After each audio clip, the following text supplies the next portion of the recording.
আসসালামু আলাইকুম। কেমন আছো সবাই? আশা করছি সকলে ভালো আছো।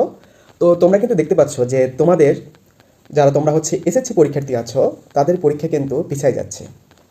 পরীক্ষাটা কেন পিছাচ্ছে এবং কোন মাসে হতে পারে আমি বিস্তারিত এই ভিডিওতে তোমাকে জানাবো। তো তোমরা দেখো যে এখানে যে নিউজটি প্রকাশিত হয়েছে সেটা হচ্ছে দ্য ডেইলি ক্যাম্পাসে লেখা আছে যে এপ্রিল বা মে মাসে হতে পারে এসএসসি পরীক্ষা।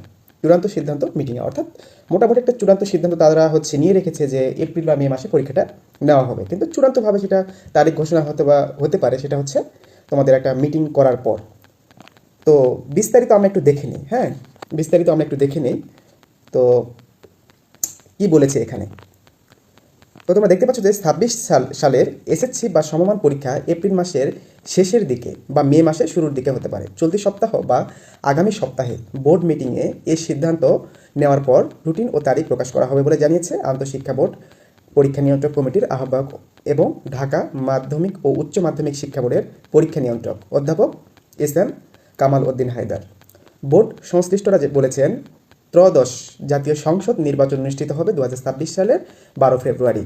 স্বাভাবিক সময়ে এসএসসি পরীক্ষাও এ মাসে শুরু হয়, তবে নির্বাচনে বিভিন্ন বিদ্যালয় কেন্দ্র থাকে, ফলে ফেব্রুয়ারি মাসে এই পরীক্ষা নেওয়া সম্ভব হবে না, ফলে এসএসসি পরীক্ষা পেছাতে পারে।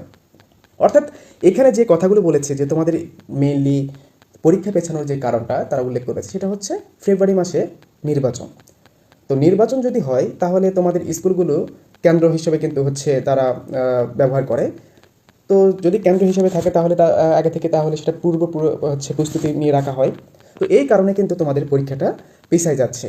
তো তোমরা বলবা যে তাহলে ফেব্রুয়ারিতে হচ্ছে নির্বাচন 12 তারিখে, তার 1 মাস পরে পরীক্ষা হোক, সমস্যা কি, তাই না? তো তোমরা দেখো যে ফেব্রুয়ারি মাসেই কিন্তু রমজান মাস, তাই না? আর রমজান মাসে তো তোমাদের পরীক্ষাগুলো হয় না, এবং রমজান মাসের পরেই কিন্তু ঈদ উল ফিতর, এরপরে কিন্তু দেখা যায় যে তোমাদের পরীক্ষাগুলো হবে। অর্থাৎ ঈদের আগে তোমাদের পরীক্ষা হচ্ছে না, এটা তোমরা নিশ্চিত থাকতে পারো। বুঝতে পারছো? এই এবং যারা এইচএসসি পরীক্ষার্থী আছো, হ্যাঁ, তোমাদের পরীক্ষাও কিন্তু পিছায় যাবে, কারণ এসএসসি পরীক্ষার 2 মাস পরে কিন্তু এসএসসি পরীক্ষা শুরু হয়। সেই হিসাবে তোমাদের পরীক্ষাটা চলে যাবে কিন্তু মে মাসের থেকে 2 মাস পরে। হ্যাঁ, জুলাই মাসে হতে পারে, বা তোমাদের পরীক্ষাটা কুরবানি ঈদের পরে হতে পারে। বুঝতে পারছো সবাই? তো এখানে কিন্তু এই তথ্যগুলি কিন্তু তোমাদের বলা আছে। ঠিক আছে, সবাই ভালো থেকো, সুস্থ থেকো। আসসালামু আলাইকুম।